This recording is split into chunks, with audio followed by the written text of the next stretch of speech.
la posesión de la tierra, que nos lleva desde ese pan de angustias hasta comer del fruto de la tierra.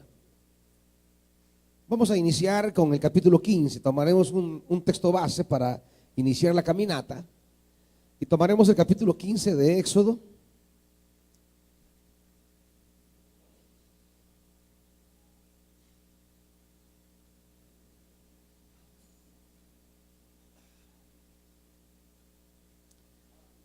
Capítulo 15. ¿Estamos, hermanitos? Versículo 22. Moisés les ordenó a los israelitas que partieran del Mar Rojo y se internaran en el desierto. Y los israelitas anduvieron 3 días por el desierto sin hallar agua. Llegaron a Mara, lugar que se llama así porque sus aguas son amargas, y no pudieron apagar su sed allí. Comenzaron entonces a murmurar en contra de Moisés y preguntaban: ¿qué vamos a beber? Moisés clamó al Señor y él le mostró un pedazo de madera, el cual echó Moisés al agua. Y al instante el agua se volvió dulce. En ese lugar el Señor los puso a prueba y les dio una ley como norma de conducta. Les dijo: yo soy el Señor su Dios. Si escuchan mi voz y hacen lo que yo considero justo, y si cumplen mis leyes y mandamientos, no traeré sobre ustedes ninguna de las enfermedades que traje sobre los egipcios. Yo soy el Señor que les devuelve la salud. Después los israelitas llegaron a Elim, donde había 12 manantiales y 70 palmeras, y acamparon allí cerca del agua. Padre,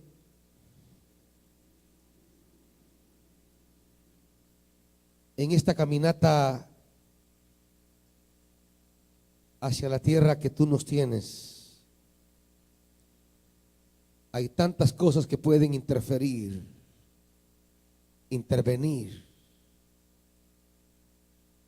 para evitar nuestra marcha victoriosa. Amarguras, necesidades, enfermedades, enemigos, batallas y luchas. Padre, háblanos con tu voz dulce y poderosa,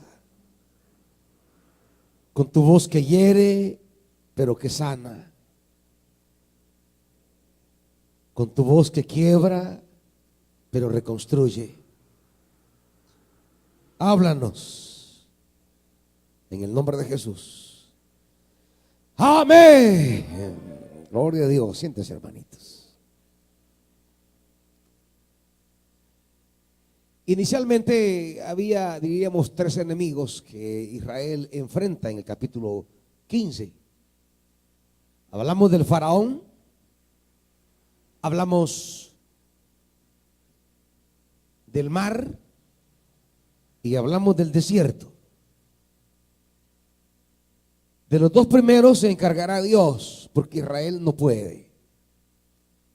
Israel es un pueblo de campesinos que va con sus mujeres y sus hijos, sus ancianos. No puede batallar contra Faraón y su ejército. Le supera en todo. Faraón tiene un ejército profesional, Israel no. Es un pueblo de esclavos. Apenas ha tomado sus cositas y ha salido corriendo y cargándolas. No puede hacer frente al faraón. Él tiene carros de guerra. Era temido en aquella época los carros de guerra.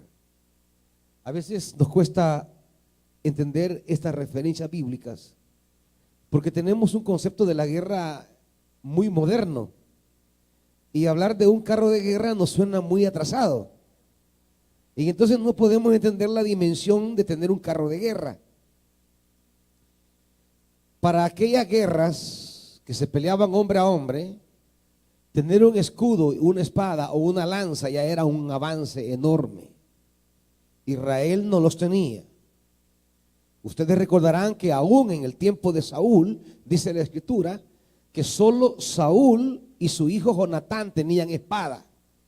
Solo ellos. Porque los filisteos tenían el monopolio del hierro y el monopolio de la manipulación del hierro. Y los filisteos tenían sometidos a los israelitas y no les dejaban en modo alguno manipular el hierro. Así que solo Saúl y Jonatán tenían espada. Y el pueblo, pues, palos, instrumentos de agricultura. Y no tenían ejército, un ejército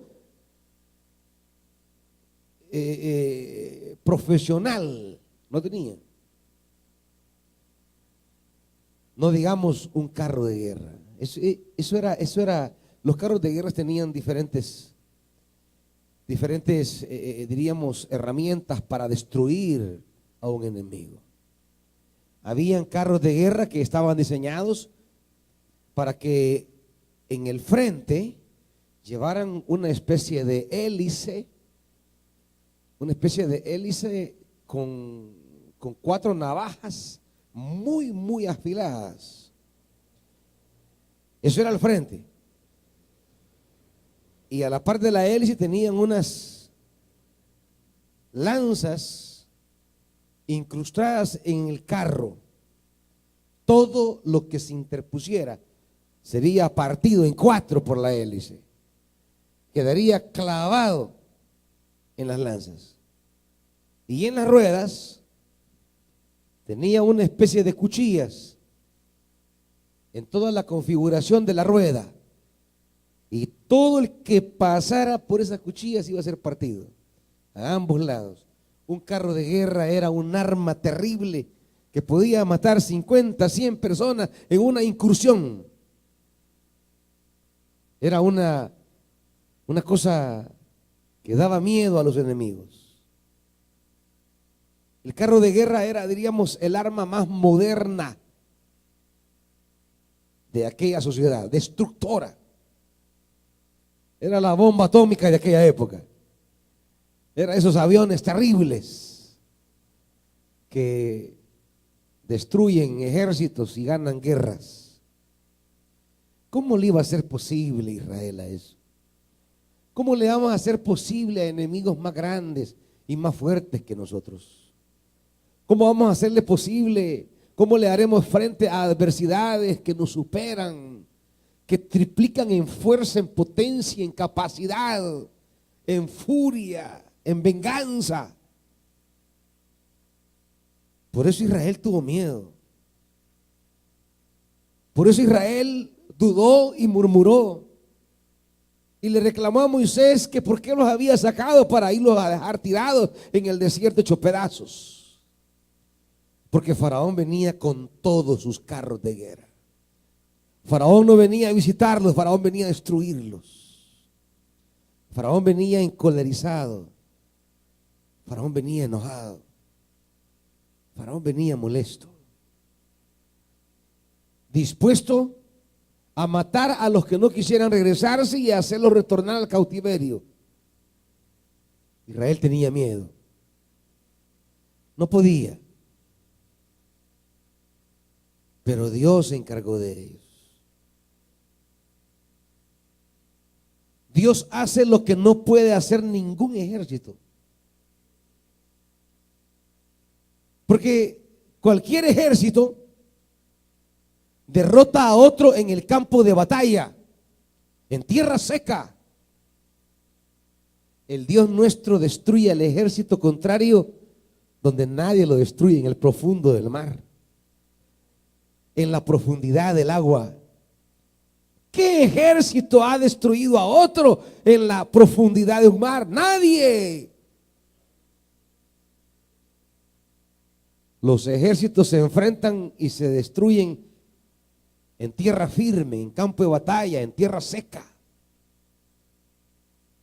Dios hizo lo que no hace nadie, hermanitos. Dios te dará una victoria más allá de donde piensas. No había oportunidad que se salvara ese ejército porque peleaba contra Dios. Y fue tan claro y definitivo que Dios llevó a ese ejército en medio del mar. Israel quizás se preguntaba: ¿y para qué Dios permite que entre al mar con nosotros? Si este camino es mío, es camino seco, es para que pasemos nosotros, no para que ellos nos alcancen. Pero Dios dejó que Faraón entrara en el mar, no para que te alcanzara, hermano, sino para dejarlo perpetuamente en el fondo del mar. No tendría la más mínima oportunidad de salir de allí. No habría un tan solo sobreviviente.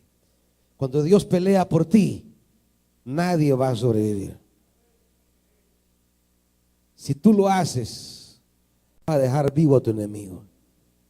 Dios derrota y derrota para siempre. También estaba el mar.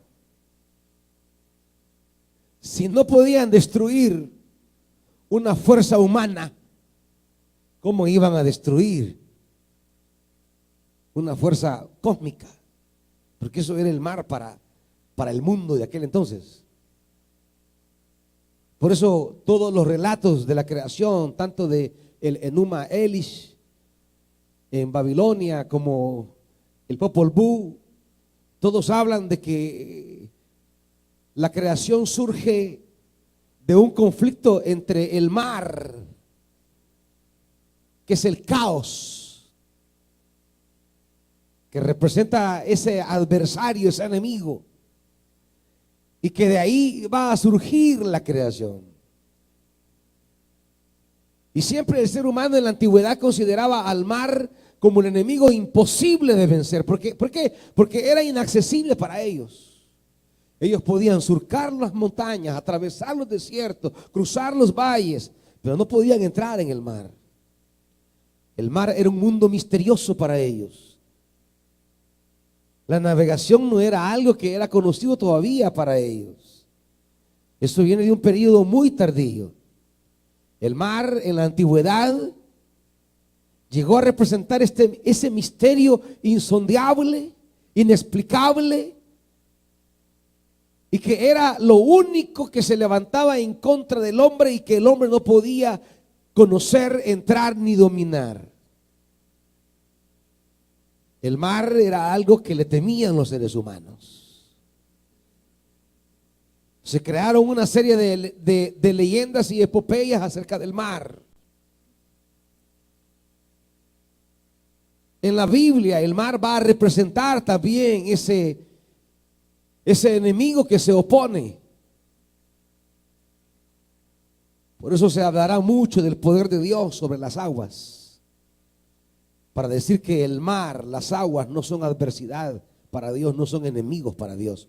Dios los destruye, Dios los controla, Dios los domina.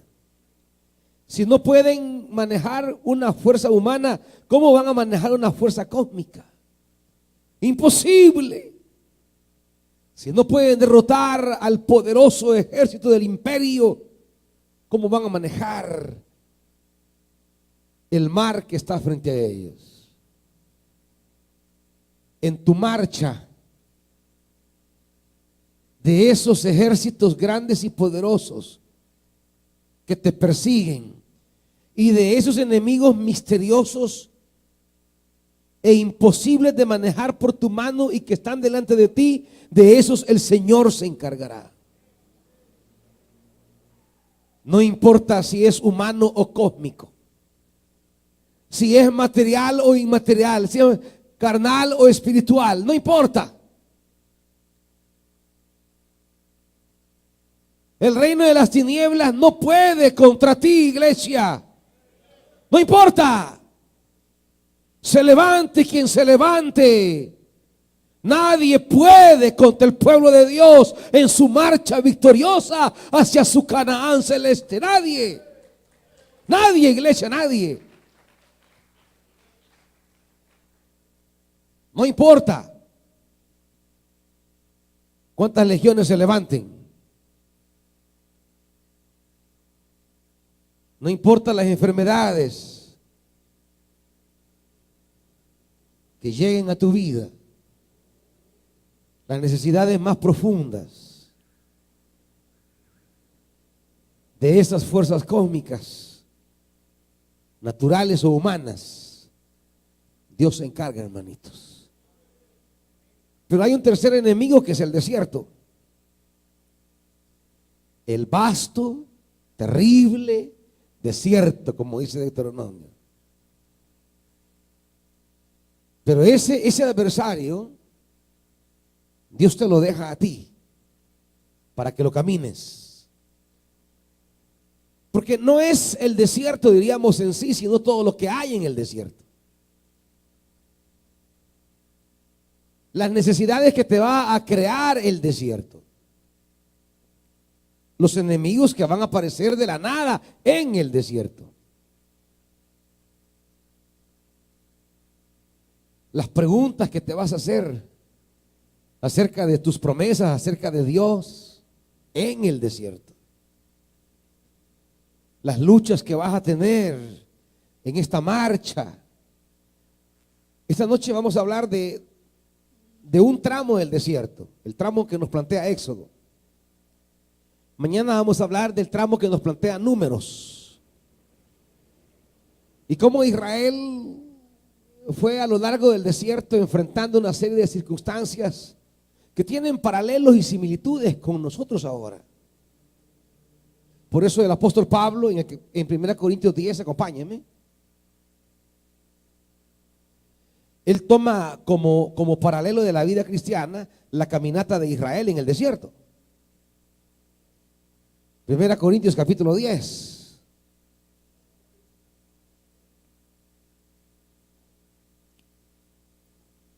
Y dice desde el versículo 1, mire cómo comienza Pablo a comparar la vida cristiana en esta misma modalidad de Israel. No quiero que desconozcan, hermanos, versículo 1, que nuestros antepasados estuvieron todos bajo hablábamos de la nube ayer, y que todos atravesaron el mar. Todos ellos fueron bautizados en la nube y en el mar para unirse a Moisés. Esto será importante y lo vamos a hablar el día de mañana. ¿Qué significa para Israel unirse a Moisés en la nube y en el mar? ¿Qué importancia tiene entonces para Dios bautizar o unir a Israel en Moisés en la nube? Y ese es un principio espiritual del que vamos a hablar mañana. Dios le entregó el proyecto de liberación no a María, no a Aarón, ni a ningún otro anciano de Israel. Dios se lo entregó a Moisés. Israel tenía que seguir a Moisés. Un principio espiritual que a lo largo de la Biblia se va a repetir, el cual dice: Dios pone una persona para conducir mi peregrinaje espiritual hacia la plenitud. Por eso seguimos a Jesús de Nazaret. Y por eso Jesús llamó personas para que le dieran continuidad a su proyecto salvador. Por eso Dios llamó a otros a quienes Él iba a delegar autoridad para que ellos pudieran dirigir hacia el proyecto del reino al resto de las naciones. Vamos a hablar mañana de eso. Versículo 3. Todos comieron el mismo alimento espiritual, de eso hablaremos ahora. Y tomaron la misma bebida espiritual, pues bebían de la roca espiritual que los acompañaba, y la roca era Cristo. Sin embargo, La mayoría de ellos no agradaron a Dios y sus cuerpos quedaron tendidos. ¿Dónde? Esto es lo que queremos evitar, hermanitos. Ahora la gran pregunta es, si ya Dios me dio la victoria frente a Faraón, si ya Dios me dio la victoria frente al mar, ahora la pregunta es, ¿cómo yo no puedo quedar tirado en el desierto? ¿Cómo evito ser parte de este grupo que quedó postrado? Sus cuerpos quedaron tendidos en el desierto. O sea, ni se quedaron en Egipto, ni entraron a la tierra. No lograron pasar un tiempo de prueba. Porque eso es el desierto. Una serie de circunstancias y de hechos que tienen una pedagogía divina, que ya hablaremos de eso en Deuteronomio 8. La pedagogía divina de formarnos, de limpiarnos, de guiarnos, de iluminarnos. Y que al no ser capaces de aprobar la pedagogía divina, es decir, somos probados, mas no somos aprobados. Somos probados, pero quedamos reprobados. Y al quedar reprobados, quedamos tendidos en el desierto. Y hay muchos que quedan tendidos en el desierto. Hoy hablaremos de ciertas causas que hacen que quedemos postrados en el desierto. Mañana daremos de otras cosas que hacen que el pueblo itinerante hacia la marcha triunfal de su tierra quede postrado en el camino. El propósito esta noche y el día de mañana es iluminar su corazón, hermanito, para no quedar postrado en el desierto, para no ser uno de esa lista que quedó a lo largo del camino.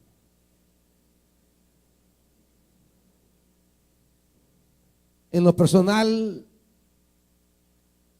hago todo lo que sea necesario para enseñarle a no quedar postrado en el desierto, pero también estoy claro que no puedo tomar su lugar.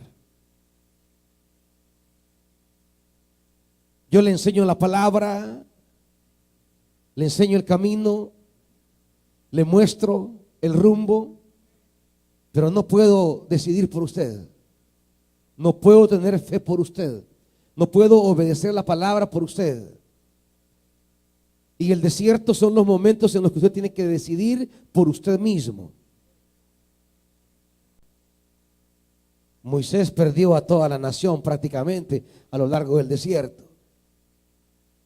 No tengo yo por qué afligirme o preocuparme de los que neciamente quedan postrados en el desierto por su propia cabeza. No tengo por qué deprimirme.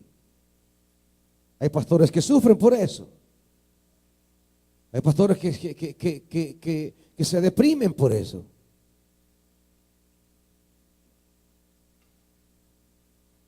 Hay pastores que crean técnicas para evitar que la gente se vaya. Hay que cerrar la puerta trasera, dicen los pastores. Porque la gente entra por la puerta de entrada, pero sale por la puerta de atrás. Hay que cerrar esa puerta. Hay que tener técnicas y maneras para que se queden. Y han aplicado toda clase de técnicas de mercadeo como las empresas. Cómo no perder clientes. Cómo no perder a los miembros. Quiero decirles, amados hermanos, que a ustedes ni los hemos ganado ni los hemos perdido. No usamos ese tipo de lenguaje en esta iglesia. Nunca decimos hemos ganado tantos para Cristo. No. Aquí no hemos ganado a nadie. No hemos ido por la vida predicando el evangelio para ganar almas. No. Jesús no hizo eso. Él no andaba ganando almas. Él andaba predicando el evangelio para anunciar la bondad de Dios, el reino de Dios, y llamar, no ganar, llamar. Y no por favor, imperativo, venid en pos de mí, orden. Es un llamado. Él no ganó a nadie, Él les ordenó, venid en pos de mí y yo los haré pescadores de hombres. El reino se ha acercado, por tanto, arrepentíos, imperativo, y creed, imperativo, venid en pos de mí, imperativo. ¿Están oyendo, iglesia? El evangelio no es para pedirle por favor que sigan a Cristo. El evangelio no es para rogarles, para convencerlos, para ofertarles. No. Es una orden. Crea, arrepiéntase y siga a Cristo. Es orden. Eso es orden. Esto no es voluntario. Por eso, si usted no lo hace, desobedece. Se opone en contra de Dios y está en estado de rebeldía. Por eso es que los pastores, con tal de ganar, simplifican el evangelio. Lo diluyen de tal manera que lo que se está predicando ya no es la buena nueva de Jesús, sino que ya es un panfleto del evangelio. Es una caricatura del evangelio. Es más, hemos reducido el evangelio a una pregunta. Mire, y cuando usted muera, ¿a dónde se va a ir? ¿Al cielo o al infierno? Y le comienzan a hablar del infierno, ¿va? Que los gusanos van a entrar por la oreja, que le va a salir por la nariz, que le va a entrar por una parte del miembro, que le va a salir por la boca. Y claro, la gente se asusta. No, yo no quiero eso. Yo quiero estar con mi arpa en el cielo cantando. No. Yo les pregunto, ¿eso predicó Jesús? ¿Así predicaba Jesús? Así no predicaba Jesús. Así no predicaban los apóstoles. Hemos puesto un perpetuo Black Friday. Está en rebaja el evangelio. Por eso son un montón de gente que llega a las iglesias hoy día, porque es tan chiche esto ahora. Es tan fácil esto ahora. Está en rebaja el evangelio. Por eso esta gente no entiende de desiertos, de procesos, de crecimientos. La gente no entiende de aprendizajes. Le han prometido el cielo y quiere verlo ya aquí. Y solo quiere dinero y prosperidad. Hemos convertido al Dios Padre en Santa Claus.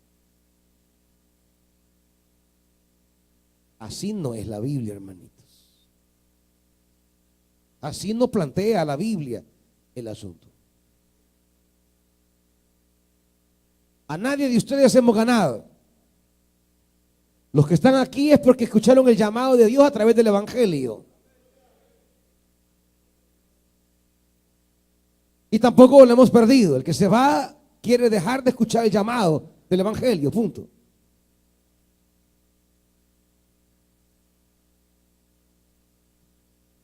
No hemos tenido la más mínima preocupación de aplicar técnicas de mercadeo para la preservación de clientes. Cuando Jesús le dio de comer a la gente y se saciaron, dice la Biblia, la gente quería hacerlo rey. E iban las multitudes con él. Y Jesús se da la vuelta y les dice: ustedes no me siguen a mí por lo que yo les predico.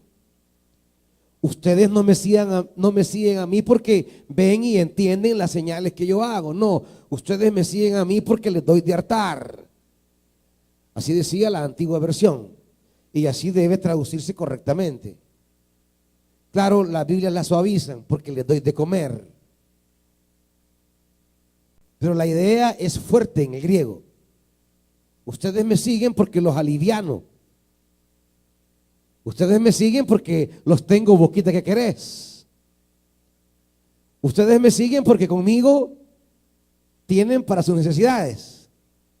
Pero ustedes no entienden lo que estoy enseñando. Ustedes no entienden lo que estoy haciendo. Ustedes no comprenden el mensaje que les traigo. Y ahí comenzó a hablarles con una radicalidad profunda, a retarlos y a desafiarlos. Y dice la Biblia que cuando la gente comenzaba a escuchar semejante radicalidad, dice la Biblia que comenzaron a dejar de seguirle. Y dice que eran grupos para afuera, que ya no le escuchaban. Y solo se iban diciendo, no, dura es esta palabra, no la podemos llevar. Y otro grupo se iba, no, está yuca esto. Porque cuando la palabra ya nos confronta, cuando la palabra exige, cuando la palabra reclama, cuando la palabra requiere, cuando plantea exigencias, ahí ya no nos gusta porque solo queremos el evangelio de la prosperidad, del evangelio de la abundancia. Y cuando la palabra viene y nos exige y nos reclama, ahí regresamos atrás. Y estaban por ahí los apóstoles con cara todas de achicado, ¿va? Que estaban contentos del montón de gente, ¿va? Y hoy sí somos una mega iglesia, hoy sí somos. Y ahí estaban, todos achicopalados, ¿va? Cabizbajos. Y se fue aquel. Y se fueron los de no sé dónde. Y se fueron los de... Estaban ahí medio lamentándose. Y Jesús los vuelve a ver. ¡Hey! ¿Y ustedes? ¿Se van a ir también? Pues sí, Jesús ahí no anda aplicando técnicas de conservación de clientela.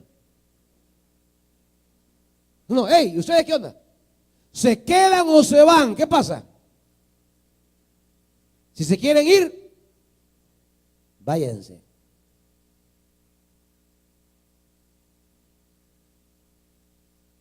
No, Señor, ¿y a quién iremos?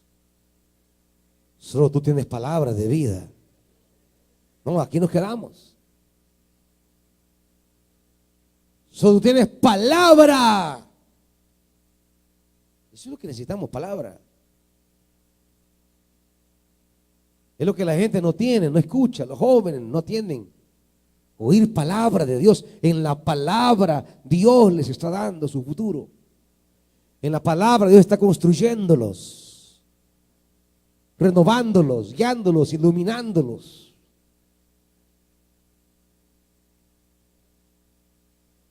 Quieren servir pero no oír palabra.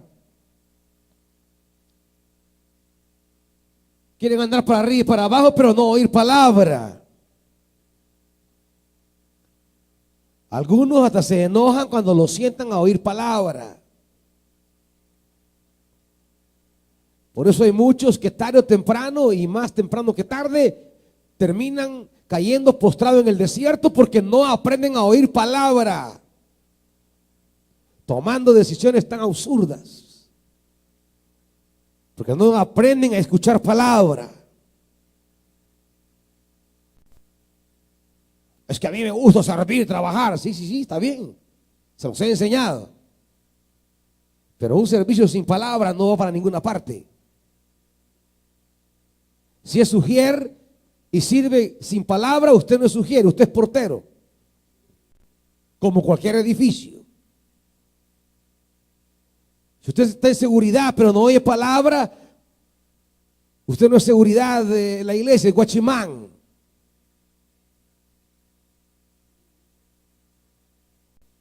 Si usted está en administración pero no oye palabra, es recoge bultos, nada más. Cachabultos. Para pasar a ser una ministra de inmigración tiene que oír palabra. Si está en el ministerio musical y no oye palabra, es un artista.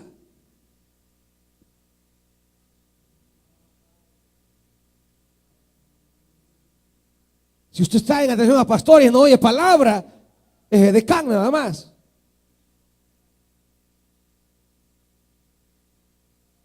Si está allá en sonido y no oye palabra, usted es un sonidista ahí. No está sirviendo allí. Esté en lo que esté. Si no oye palabra, es una función humana.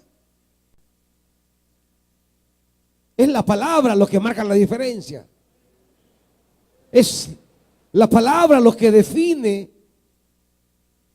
todo lo que hacemos. Para hacer lo que hacemos con excelencia y para Dios, hay que hacerlo iluminado por la palabra.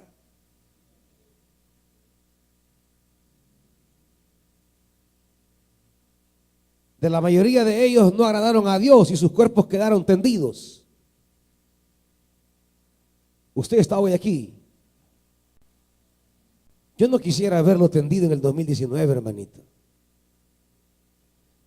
Ey, y aquella hermana, ella se quedó allá por abril, se quedó. Allá por junio quedó tendida. No, hombre, es en agosto fue tendido.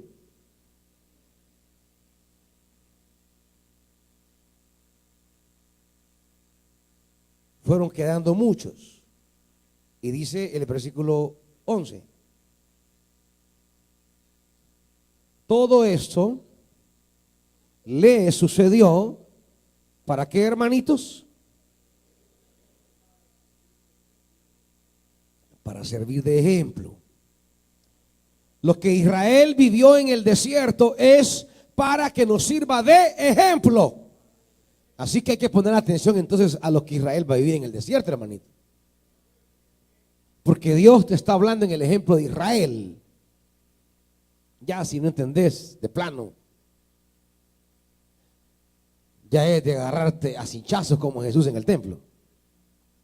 Si la palabra no basta, vamos a aplicar el Antiguo Testamento entonces. Para servir de ejemplo, y quedó escrito, ¿para qué? Para advertencia nuestra, pues a nosotros ha llegado el fin de los tiempos. Para ejemplo y para advertencia.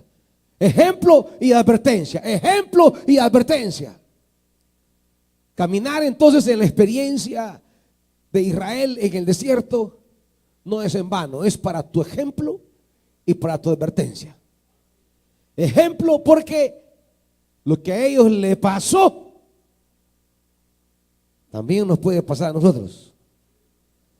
Advertencia para que entiendas que no puedes confiarte, iglesia. Por eso dice, si alguien piensa que está firme, tenga cuidado de no caer. O sea, en este desierto, cuando usted menos lo piense, se puede deslizar, hermanito. Por eso hay que aprender del ejemplo. Y vamos a hablar hoy y mañana de Israel y su travesía en el desierto. Vamos entonces a Éxodo.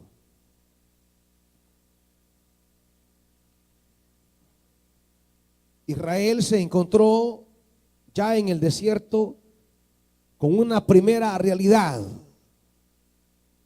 Para comenzar, dice el versículo 22 del capítulo 15, ¿cuál fue esa primera realidad?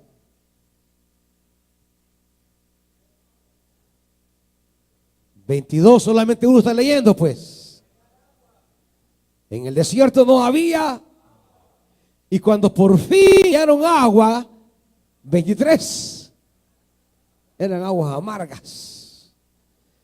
No solamente es la carencia, sino la inutilidad de lo que encontré. No solamente no hay, y cuando hay yo no sirve.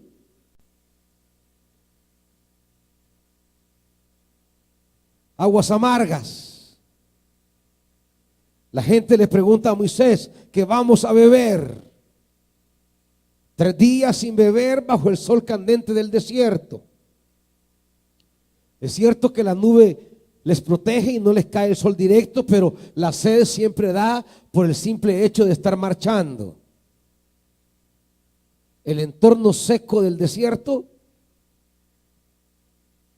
el carácter árido de la tierra que pisa, produce sed y no hay agua. Pero no es lo mismo no hallar agua que hallar agua y no poder beberla. Porque cuando usted sabe que no hay agua, no hay. Pero cuando usted de repente a lo lejos ve agua y se acerca, le hace renacer esperanza, alegría, emociones de superar esta crisis. Es decir, están jugando con sus sentimientos. Usted siente que ha llegado a algo que por fin va a resolver el problema, y cuando va es amarga, no puede beberlo, le baja sus expectativas, le quiebra sus anhelos, le mata sus sueños. ¿Y qué vamos a hacer? ¿Qué vamos a beber? No solo no hay lo que hemos hallado, no se puede beber.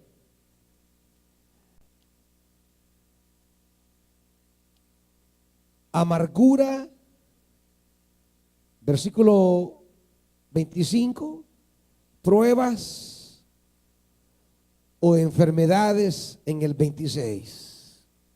Amarguras, pruebas y enfermedades. Aguas amargas que no se pueden beber.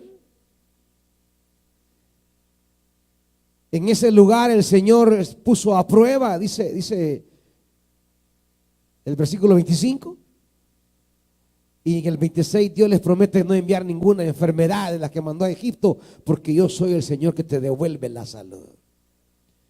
Y 3 cosas te dice Dios esta noche de entrada en el desierto. 1,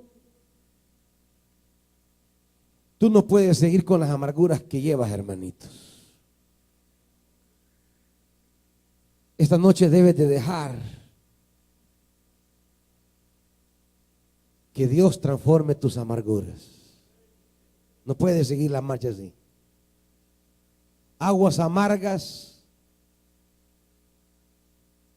te van a complicar la vida. Aguas amargas no es útil para tu caminata. La amargura mata a muchos dentro de la iglesia. Por eso el autor a los Hebreos, acompáñenme, dice libro de Hebreos, capítulo 12,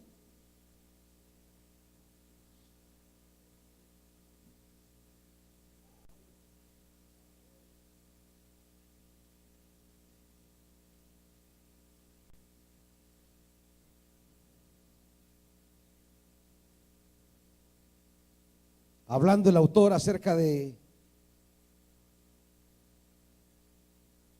esa amargura, versículo 15,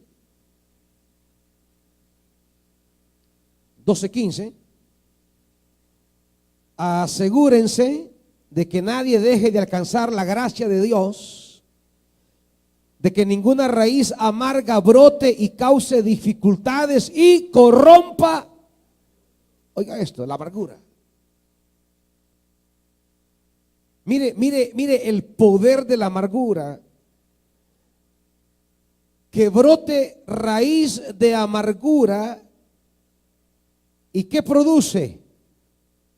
Primero, dificultades. Alguien amargo, alguien que se ha amargado el alma, alguien que ya se envenenó el corazón, alguien que ya tiene la mente enferma. Esa persona solo pone dificultades y corrompe a muchos. Corrompe. Oigan esto. Mañana vamos a ver este tema. Hoy vamos a ver esta parte de dificultades. Las raíces de amargura ponen dificultades, tropiezos. No me deja avanzar, no me deja caminar. me estorba, me empantana. Pero también corrompe a muchos. Y muchos se dejan corromper por gente amargada. Hay quienes han perdido la marcha, han perdido la alegría y el gozo por la amargura de otro. Le corrompió el corazón. Hay gente que se va a acercar a usted para amargarle su espíritu, para envenenarle el corazón. Y muchos dejan que se los envenenen. Muchos dejan que se los amarguen. Se predisponen. El día de mañana vamos a hablar de eso. Israel fue estorbado por las amarguras y dejaron que les corrompieran la mente y el corazón. Por eso Hebreo dice: no permitan que nadie deje de alcanzar la gracia de Dios. En esta marcha podemos perder la gracia. Puedo no llegar a alcanzar la gracia. No alcancé a disfrutar la gracia porque alguien me puso dificultades y porque alguien envenenó mi corazón. ¿Me están oyendo, iglesia? No deje que nadie, eso lo veremos mañana. Es que la gente para envenenarte es número uno. Es la especialidad de la gente. Envenenarte. Ponerte dificultades. Hay una gracia de Dios operando y te está esperando esa gracia. Hay una gracia de Dios obrando. No dejes de alcanzar la iglesia. En esta marcha hacia la tierra, hacia la gracia, hacia la promesa, no dejes que nadie ponga estorbos en tu camino. No dejes que nadie te deje atrapado en sus dificultades.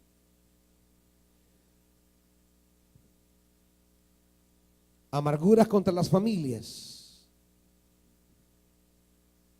contra algún hermano dentro de la iglesia. Amarguras que todavía llevan por dentro. Gente que en su amargura hasta se lastima a sí mismo. Solo por amargura toma caminos equivocados para darle sufrimiento a alguien.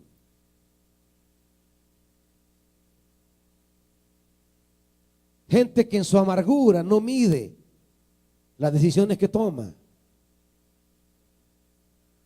Y terminan quedando postrados a lo largo del camino.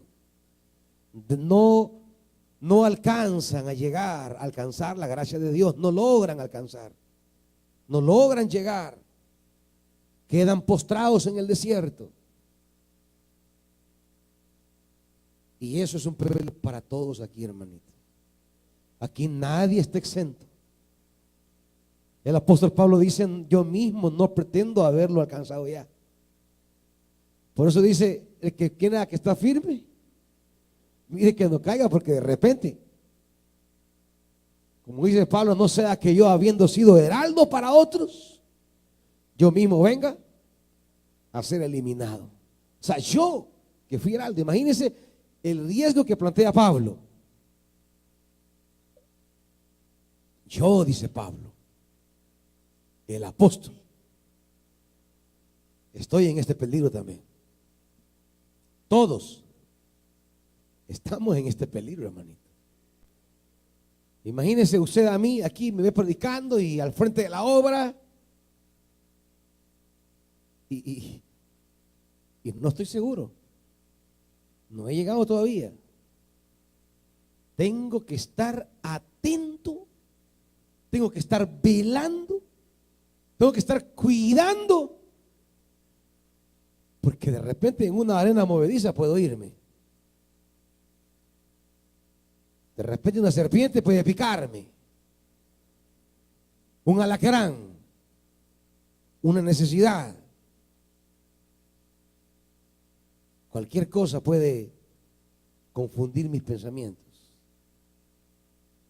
Tengo que estar, pero cuidando.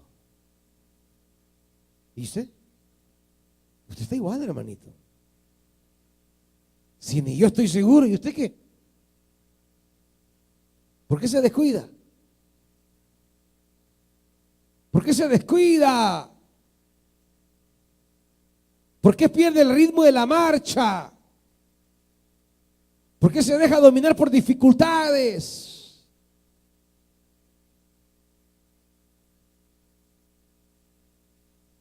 Dios tiene la medicina para tus amarguras. No importa contra quién sea ni qué tan profunda sea. Dios tiene madera para tus amarguras. La madera de la cruz sigue siendo eficaz para arrancar raíces de amargura. El madero donde fue clavado sigue siendo poderoso para eliminar tus amarguras.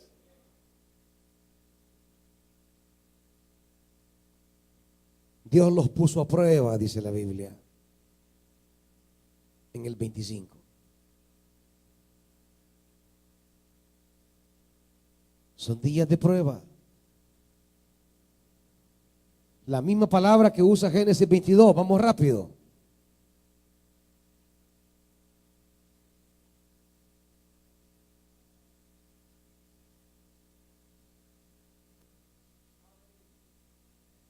Pasado cierto tiempo, capítulo 22 de Génesis, Dios, ¿qué? Puso a prueba a Abraham. Quiero que sepas que Dios te pondrá a prueba.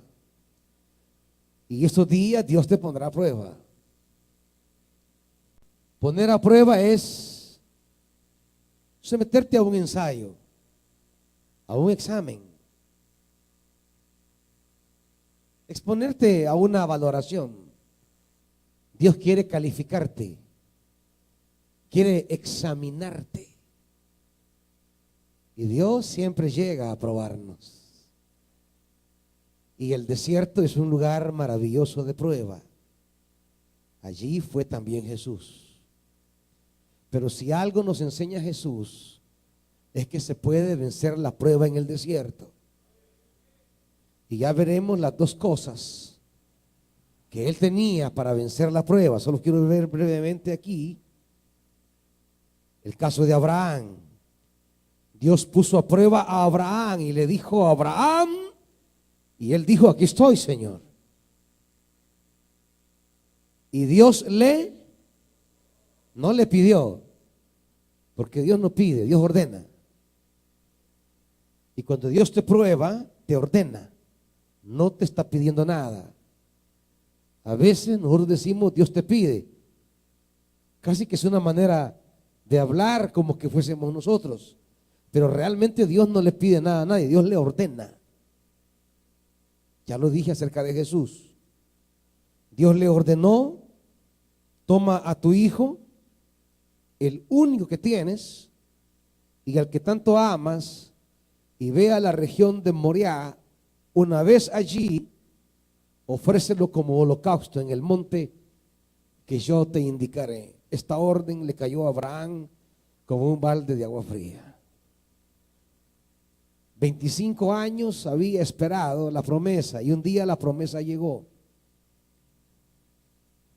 Y ha pasado por lo menos disfrutando 12 años esta promesa. No es lo mismo entregar un hijo recién nacido que cuando ya tiene 12 años. Usted ya lo conoció, le desarrolló mucho más el amor. Ha visto su sonrisa, su caminar, su corazón se ha pegado a él. Es el verdadero tesoro de Abraham. Es la verdadera riqueza de Abraham. Y Abraham con gusto lo cambiaría todo por su hijo, aún su propia vida. Mas Dios no le pide su vida. Sabe que Abraham se la dará con gusto. No le pide la vida de Sara, con mayor gusto se la daría.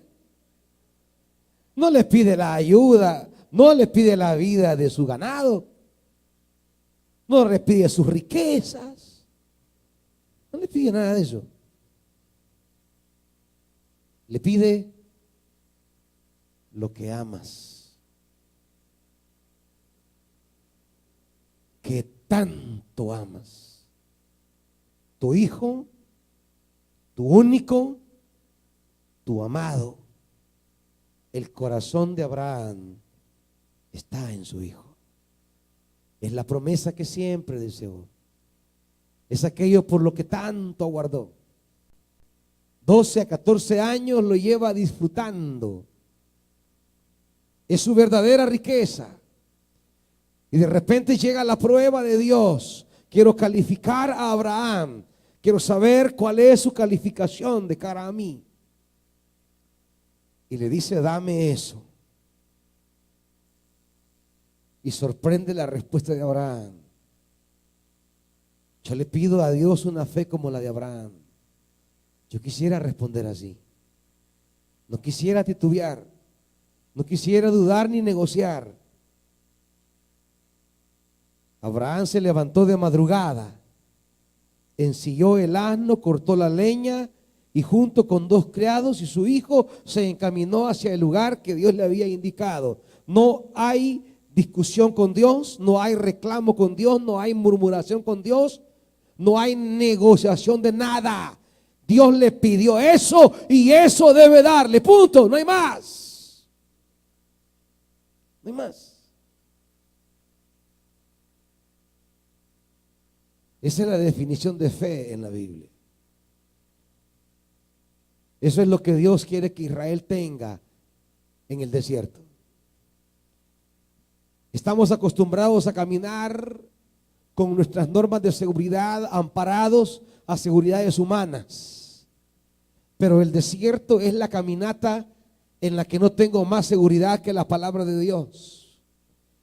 Y debo irme en la fe, sabiendo que el que me ha llamado a empezar el desierto me va a hacer cruzar el desierto y entrar a la tierra.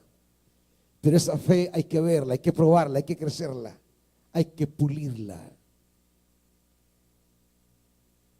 Abraham ha venido creyendo la promesa y la promesa le llegó, pero ¿seguirá teniendo fe después de la promesa?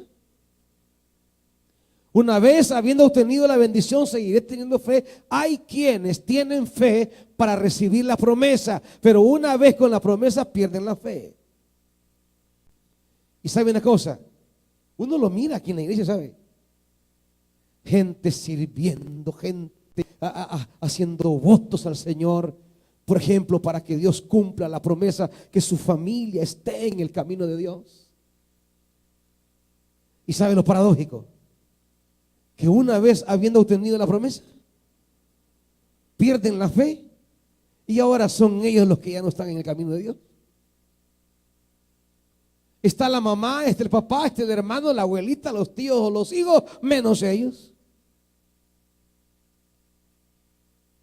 Porque una cosa es tener fe mientras estoy en el desierto luchando, batallando por mi promesa, pero otra cosa es que habiendo obtenido la promesa, sigo teniendo fe.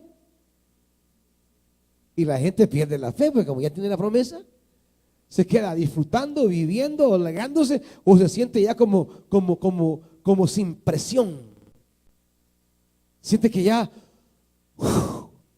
se relaja, se descuida, se desorienta, pierde el sentido de lucha, de batalla.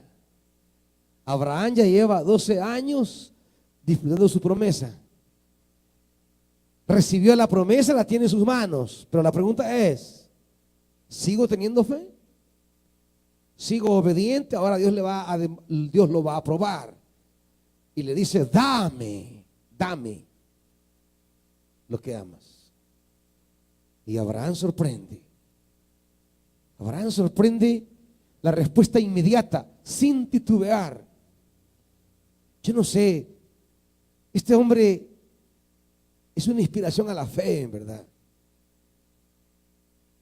¿De dónde sacaba tanta fe Abraham? No discutió nada. No trató de negociar con Dios en absoluto. Simplemente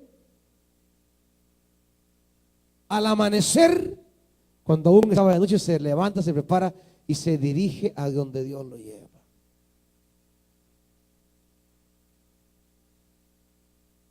¿Cuántos pierden la marcha porque nunca le dieron a Dios lo que Dios le pidió?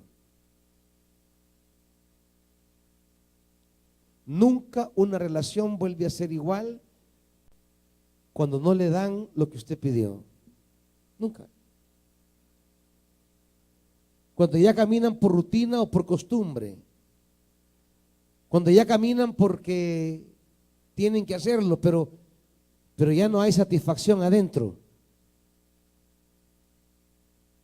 Muchos caminan juntos porque no hay de otra, pero no porque estén satisfechos y contentos por estar caminando juntos. Muchos están caminando juntos porque, pues sí, ¿qué le voy a hacer? Pero desde un día que yo le dije, desde un día que yo le pedí y le valió, las cosas ya no son iguales. Desde un día que yo le dije, mira, ¿y por qué? Y la gente sigue caminando, pero sabe que hubo un día que cortó aquello por dentro. Externamente van caminando, están allí, pero por dentro, corte. ¿Y eso por qué fue? Es que un día yo le dije esto y no le importó. Abraham tenía una fe que entre Dios y él no se interponía ni siquiera lo que él más amaba. Tenía una fe para pasar la prueba de tal manera que nunca él permitió que ni lo más amado se interpusiera en una dirección entre Dios y él. Nadie, nada. Y nosotros con qué facilidad reprobamos los ensayos divinos. Con qué facilidad salimos aplazados en los exámenes celestiales. Lo que Dios nos prueba, rapidito. Muchos ya no caminan igual con Dios porque un día Dios los probó y les dijo, mira, quiero que hagas esto. Quiero que vayas aquí. Quiero que me des esto. Que me ofrezcas lo otro. Y usted dijo no. O como aquel hijo le dijo sí y no fue. Sí y no lo hizo. Sí y no lo dio. Por eso un día terminan apartándose porque hubo un corte en la comunión con Dios. Las cosas ya no son iguales porque usted le dijo no a Dios.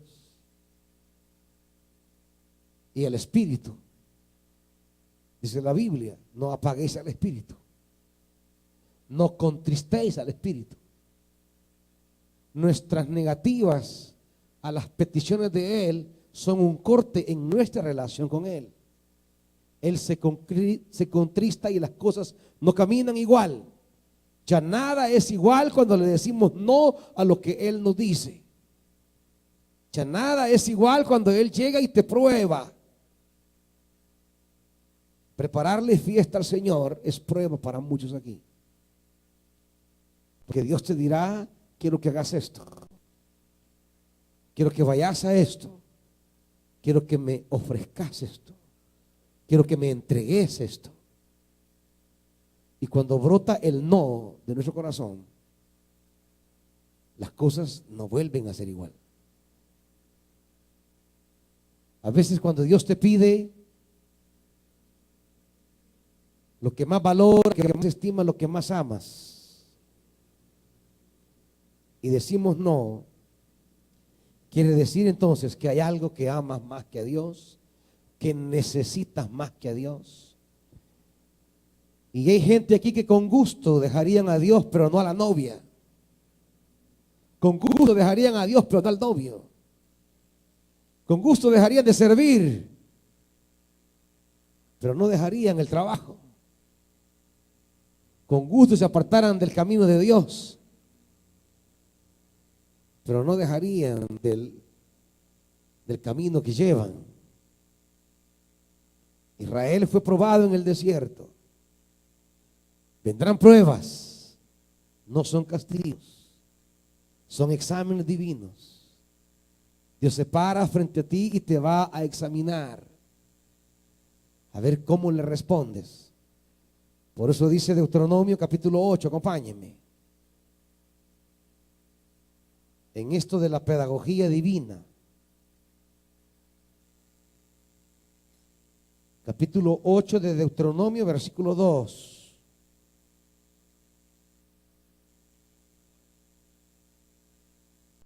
Versículo 2. Recuerda que durante 40 años el Señor tu Dios te llevó por todo el camino del desierto y te humilló y te puso a prueba para conocer lo que había en tu corazón y ver si cumplirías o no sus mandamientos. Las pruebas desnudan nuestro verdadero interior. Las pruebas revelan nuestras prioridades. El examen divino revela realmente qué hay en mí. Cuando Dios te prueba, dándote o quitándote, entregándote, viéndote, simplemente quiere ver qué hay en tu corazón. Por eso siempre les digo una cosa: a Dios no le dé lo que yo le diga que le dé. A Dios dele lo que el Espíritu le diga que le dé. Porque si es el Espíritu quien te despierta, si es Dios quien te levanta, tu lío no es conmigo, es con Dios. Tu lío no es conmigo, es con el Señor. Tu caminar no será conmigo, yo estoy aquí no para caminar con usted. Yo llevo mi camino. Si usted me quiere acompañar, vamos. Pero es su camino, usted tiene que decidir. Y no lo invito yo, le ordena el Señor a caminar. Y en ese camino, Dios lo va a probar. Como probó a Abraham, como probó a Israel. A veces nos va a probar dándonos una bendición, a veces dándonos una necesidad. Porque a veces una vez bendecidos nos enloquecemos, pero también en la angustia de la necesidad nos enloquecemos. O sea que a veces nos enloquecemos en la abundancia y en la escasez. Cuando usted andaba guindado del bus, se tenía una fe, firmeza y siempre estaba allí. Una vez que Dios le dio carro, ni apareció por aquí. Una vez que Dios le dio trabajo, una vez que le dio mujer, hoy para la mujer vive, hoy para el marido vive. O sea, la prueba revela realmente qué intereses había en mi corazón. En la prueba conocemos realmente qué tenemos adentro. Y dice el 3: te humilló y te hizo pasar hambre, pero luego te alimentó con maná, comida que ni tú ni tus antepasados habían conocido, con lo que te enseñó que no solo de pan vive el hombre, sino de todo lo que sale de la boca de Dios. Durante esos 40 años no se te gastó la ropa que llevabas puesta, ni se te hincharon los pies. Reconoce en tu corazón que así como un padre disciplina a su hijo, también tu Dios, el Señor, te disciplina a ti. 7, porque el Señor tu Dios te conduce a una tierra buena, tierra de arroyos y de fuentes, de agua con manantiales que fluyen en los valles y en las colinas. Tierra de trigo y de cebada, de viñas, higueras y granados, de miel y de olivares. Tierra donde no escaseará el pan y donde nada faltará. Tierra donde las rocas son de hierro y de cuyas colinas sacarás cobre. Y cuando hayas comido y estés satisfecho, alabarás al Señor tu Dios por la tierra buena que ha dado. Por eso le haremos fiesta al Señor. Porque algo hemos recibido de Él. No hemos llegado todavía a todo lo que Él tiene, pero nos ha traído hasta aquí, nos ha bendecido. Y vamos a alabar su nombre. Pero le vamos a alabar su nombre preparándole fiesta. Todos los que están aquí han presentado sacrificio para prepararle fiesta al Señor. Esto es lo que significa alabarás. Por eso sigue diciendo 11, pero ten cuidado de no olvidar al Señor su Dios. No dejes de cumplir sus mandamientos. 12, y cuando hayas comido y te hayas saciado, y cuando hayas edificado casas cómodas, y cuando se hayan multiplicado tus ganados y tus rebaños, tu plata y tu oro, y sean abundantes tus riquezas, no te vuelvas orgulloso.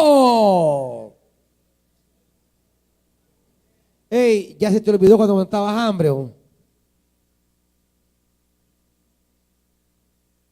Ya te olvidó cuando no tenías ni para el bus. ¿Se olvidó? ¿Ah? Cuando andabas con los zapatos con hoyos. ¿Ya te olvidó? Ah, es que hoy sos puffy, ¿va? Hoy sos fresita. Hoy sos pavito. Hoy ya estás bendecido. Ya te olvidó quién te dio de comer cuando no tenías nada. ¿Quién fue tu padre? ¿Quién te sostuvo? ¿Quién te proveyó? Y te acuerdas cómo le servía, ¿va? En la miseria, en la escasez, prestando la cora para venir a la iglesia, pero le servías porque Él te tenía una promesa, te tenía una palabra, te tenía una tierra. Pero una vez que te asentaste, que recibiste, que te hartaste, que bebiste, que comiste, te olvidaste de tu Dios.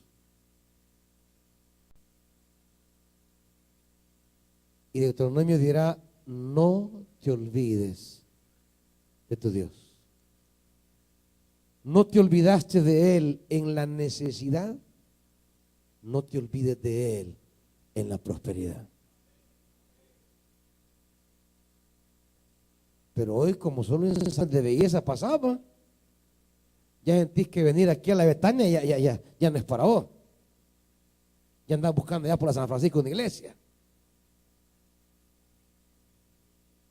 Ya cuando te preguntan, ¿y por dónde vive?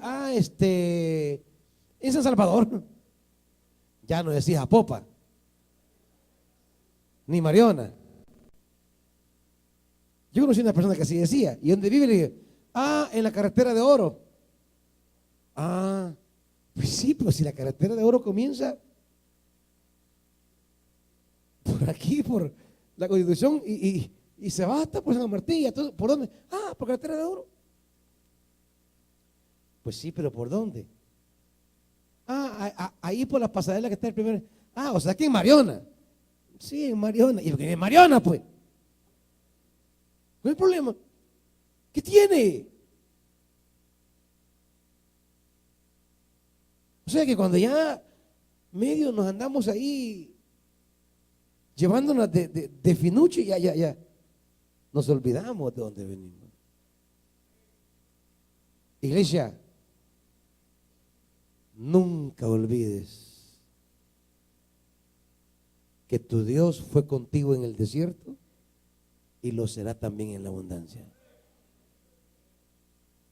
Cuando te hayas pegado eso, no te vuelvas orgulloso. 15. El Señor te guió a través del vasto y horrible desierto, esa tierra reseca y sedienta, llena de serpientes venenosas y escorpiones, y te dio el agua que hizo brotar de la más dura roca. En el desierto te alimentó con maná comida que jamás conocieron tus antepasados. Así te humilló y te puso a prueba para que al fin de cuentas te fuera bien.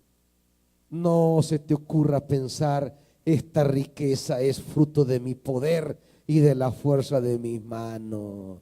No, no sea tontita, hermanita. No sea brutito, hermanito. No se trata de decir: ah, no, es que estoy yo, si miren pues. No, hermanito. Es la mano del Señor. Es la mano del Señor. Pero claro, como decía la palabra ayer o antier, ¿cómo nos engaña el enemigo? ¿Cómo nos hace creer que somos nosotros? No se te ocurra pensar: estas riquezas son fruto de mi poder y de la fuerza de sus manos. Recuerda al Señor tu Dios, porque es Él quien te da el poder para producir esa riqueza. Es Él. Cuando Dios te lleve a la tierra y te sacies, bendícelo más, obedécele más, créele más, y Dios te pondrá a prueba. Ojalá seamos bien librados de las pruebas. Jesús tenía la palabra y el Espíritu como los instrumentos de atravesar esa prueba.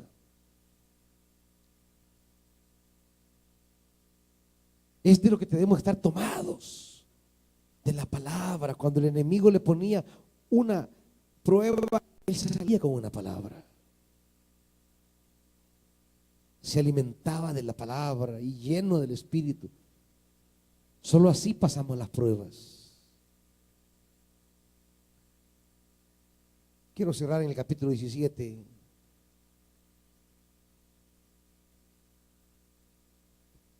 Versículo 9. Los amalecitas, 8, perdón. Los amalecitas vinieron a Refidín y atacaron a los israelitas. Entonces Moisés le ordenó a Josué: escoge a alguno de nuestros hombres y sal a combatir a los amalecitas. Mañana yo estaré en la cima de la colina con la vara de Dios. Josué siguió las órdenes de Moisés y les presentó batalla a los amalecitas. Por su parte, Moisés, Aarón y Hur subieron a la cima de la colina, y mientras Moisés mantenía los brazos en alto, la batalla se inclinaba en favor de los israelitas, pero cuando los bajaba, se inclinaba en favor de los amalecitas. Cuando a Moisés se le cansaron los brazos, tomaron una piedra y se la pusieron debajo para que se sentara en ella. Y luego a Aarón y Hur le sostuvieron los brazos, uno el izquierdo y el otro el derecho, y así pudo mantenerlos firmes hasta la puesta del sol.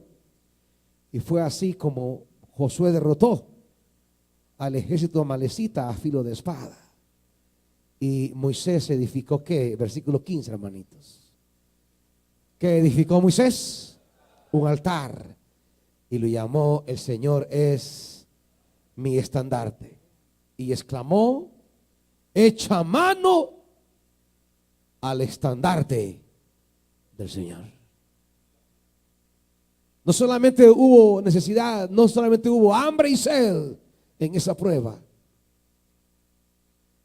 también hubo enemigos que golpearon a Israel. Pero Dios apareció para ser el estandarte del cual va a echar mano para derrotar a los enemigos. Es el Señor nuestro estandarte. Iglesia, en este desierto habrá amarguras, mas Él tiene el madero para endulzar. Habrá pruebas, pero debemos tener fe y no olvidarnos de Él. Habrá enfermedades, pero Él es el que nos devuelve la salud. Habrá enemigos, pero Él es nuestro estandarte. No tenemos por qué temer. Y hoy vamos a edificar altar al Señor también. Hoy la palabra es ministrada para los que traigan altar. Le haremos altar al Señor. Hoy es el tercer día de la Pascua, donde algunos presentarán hoy su cordero, y otros que no recibieron cordero son llamados por Dios, son convocados por Dios para darle sacrificio. Así que, hermano, hermana, que ha traído su cordero, pase y traiga su cordero. Póngase de pie y venga a entregarle al Señor esta noche el cordero, que hay una palabra de Dios para su vida. Y quien no recibió cordero, pida un sobre a los sugieres y diga: el Señor me está pidiendo a mí esto.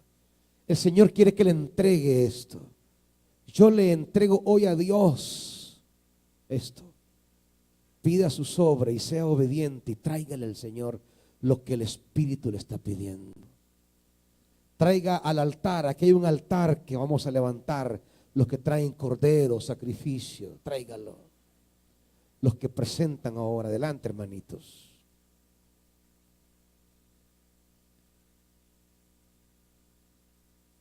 Es el momento, adelante. Es la hora de Dios, hay una palabra de Dios. Adelante, hermana Lidia. Levante altar para Dios. Prepárele fiesta al Señor.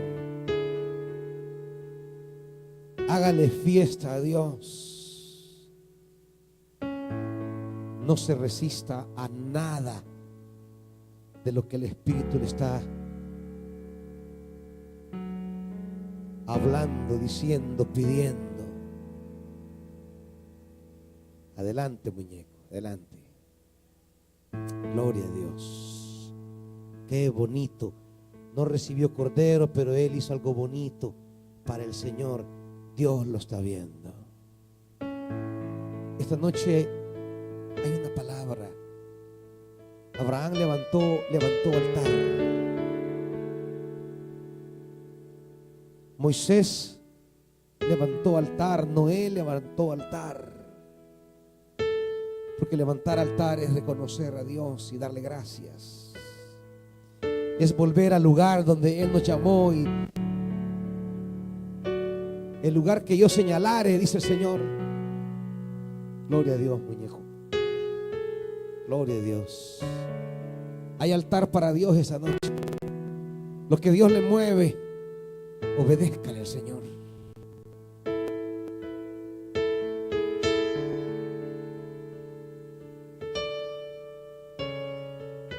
Amén. Prepárele fiesta al Señor.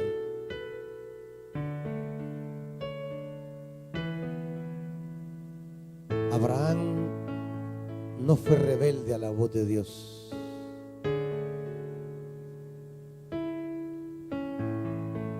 Padre, aquí hay un pueblo que ha levantado altar para ofrecerte fiesta, Señor. Aquí hay un pueblo, Señor,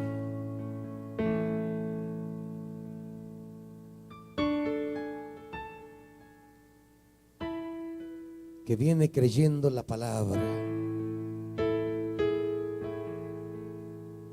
Hay un pueblo que ha empezado esa marcha porque ha confiado en tu palabra y quiere llegar a la tierra y comer del fruto de la tierra.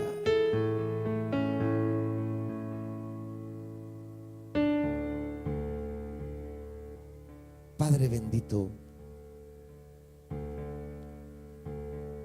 el desierto es vasto y aterrador, pero tú vas con nosotros.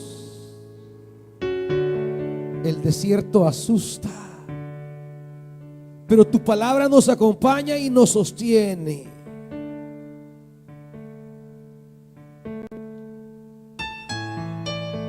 Señor,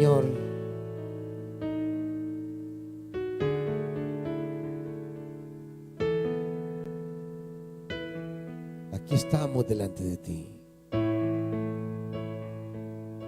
Espíritu Santo,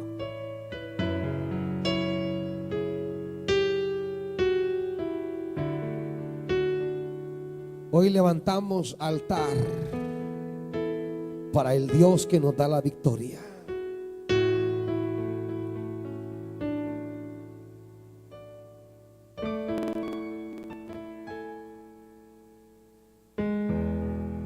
Muchos quizás han encontrado un poco de agua en su camino, pero no es el agua que sacia su sed. No es lo que quieren todavía.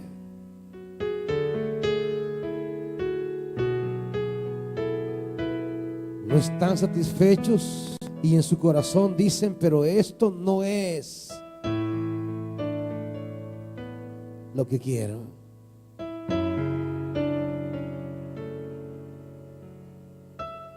El Señor está aquí para endulzar y darte lo que necesitas para beber. No estás donde quieres aún. No has logrado llegar, pero vas a llegar. Dios te lleva para allá.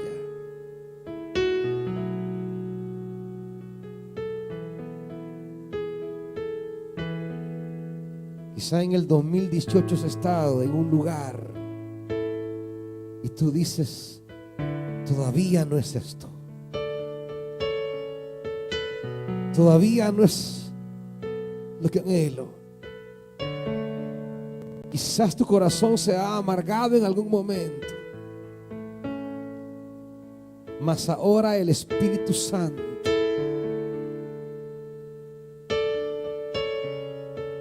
va a poner la gloria de la cruz sobre ti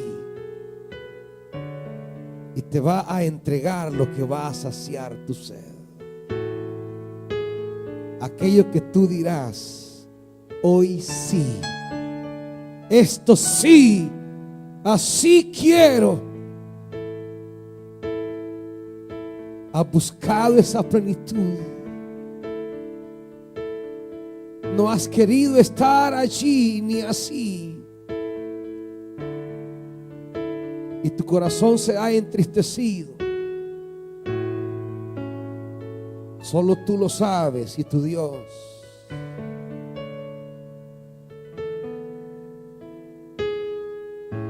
No se lo dices ni a tus hijos. Pero hoy levantaste altar. Aleluya.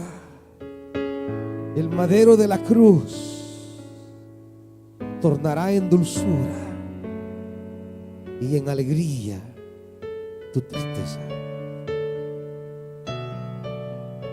La luz brillará. Esto pasará.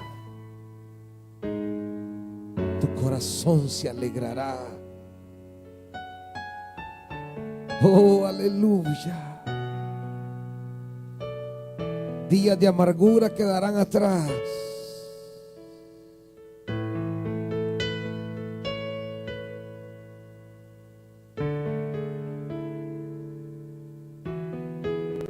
Ahí donde llegaste, de ahí Dios te levantará. Y 2019 será año de restitución.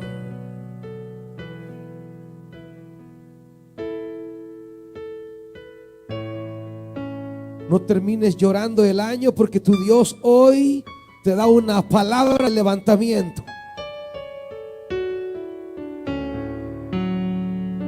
Termínalo con esperanza y con fe,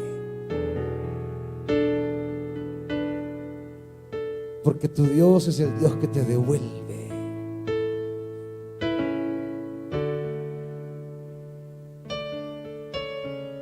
Yo soy el Dios que te devuelve la salud, dice la palabra. Esta noche Dios es el Dios que devuelve.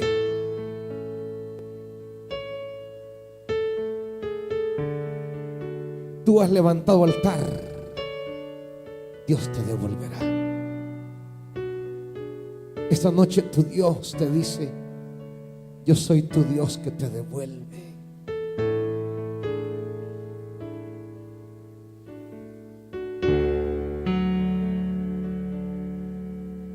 Dios hará retornar a tus manos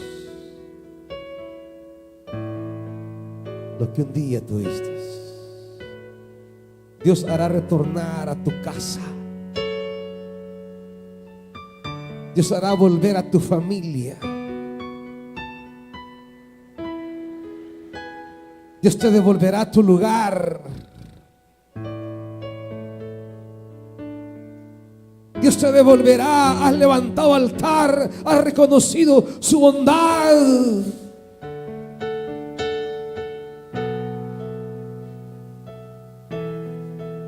Ese es tu Dios, que con algo tan pequeño, pero que con corazón generoso y fiel le presentas. Ese Dios se agrada de tu esfuerzo, se agrada de tu fe, se agrada del respeto que le muestras.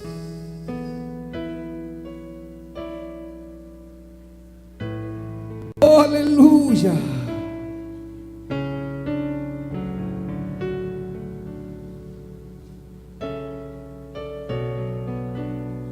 Es un año de retorno, de levantamiento para tu vida.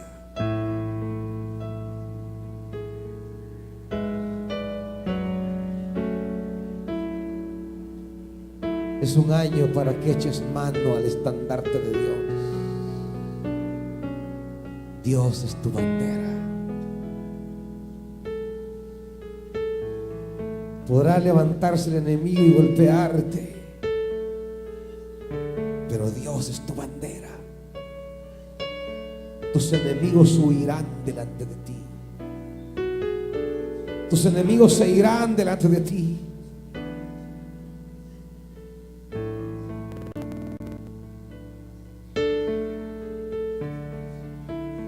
Oh, aleluya.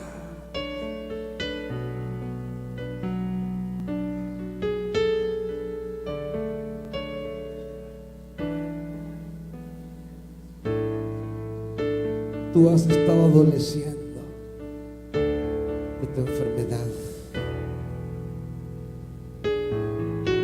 El Señor te dice esta noche: yo soy tu sanador.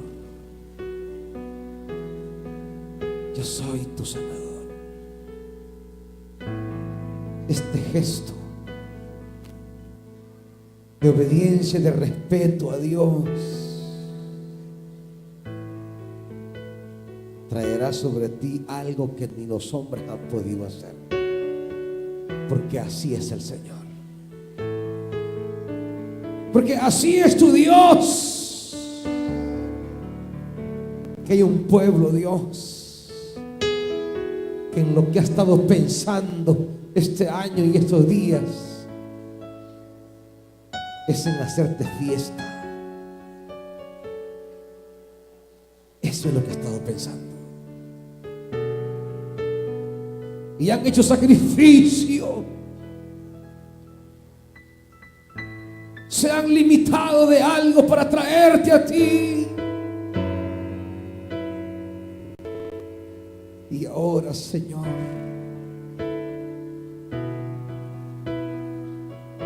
dales estandarte de victoria. Echa mano del estandarte, dice la palabra.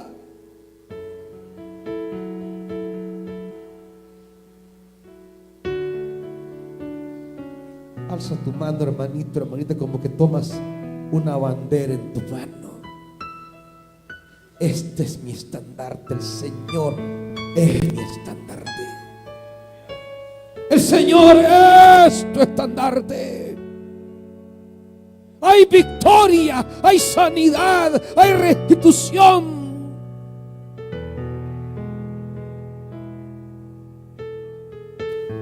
El Señor es tu estandarte ante Amalek, que se levantó contra ti. Señor, es tu estandarte. Ante esa enfermedad que te ha golpeado, el Señor es tu estandarte.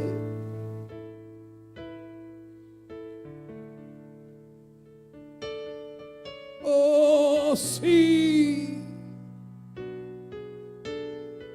Él es el estandarte de victoria. No temas. No temas. Se levantaron contra ti, pero caerán.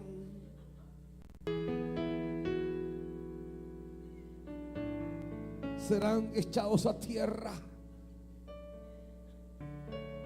Oh, aleluya.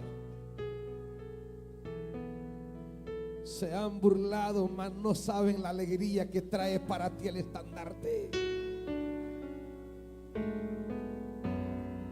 Oh, sí. No hablarás más en pasado. No hables de lo que tienes, porque Dios llenará tus manos. Él es tu estandarte, iglesia. Oh, Espíritu Santo.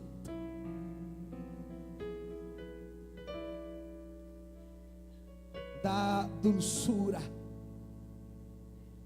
sanidad y victoria esta noche a este pueblo.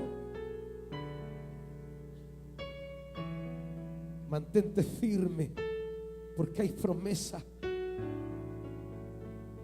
En ti hay promesa para los tuyos. En ti hay promesa para cada uno de tu casa.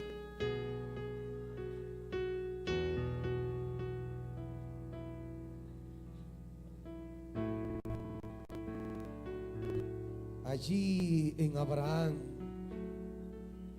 se jugaba toda la descendencia.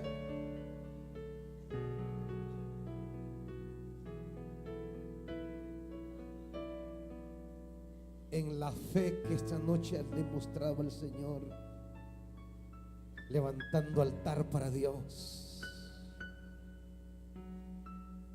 Allí van los tuyos, tú y tu casa, tú y tu casa.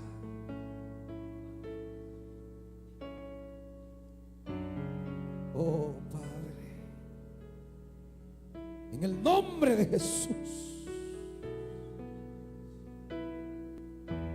dales bandera de victoria.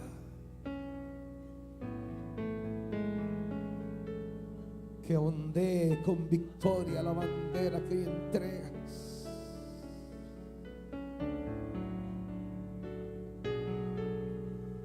Esas rodillas, esa columna, Dios, es regenerada en el nombre poderoso de Jesús.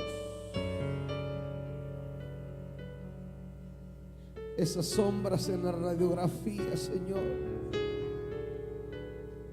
oh, en el nombre de Jesús, devuelve la sanidad.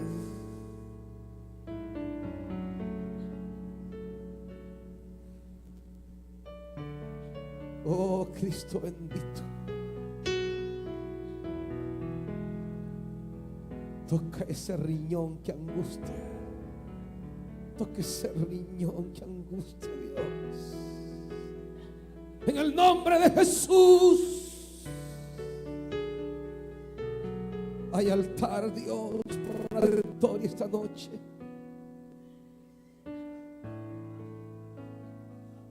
Oh, Espíritu Santo,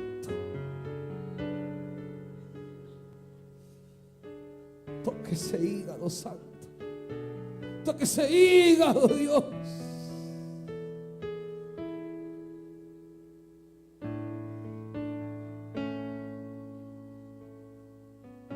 Toca, Cristo bendito.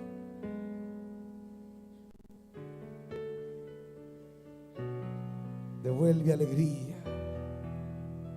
y gozo.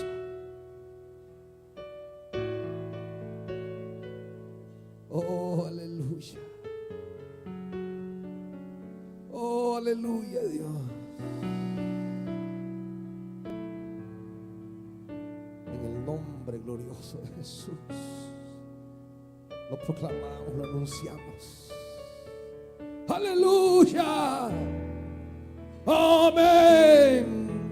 Aleluya.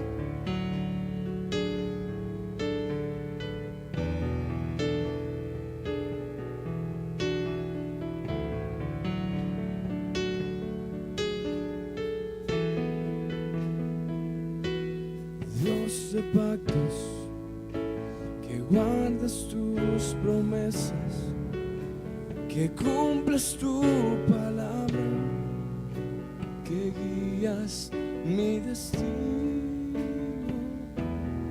Dios de pactos,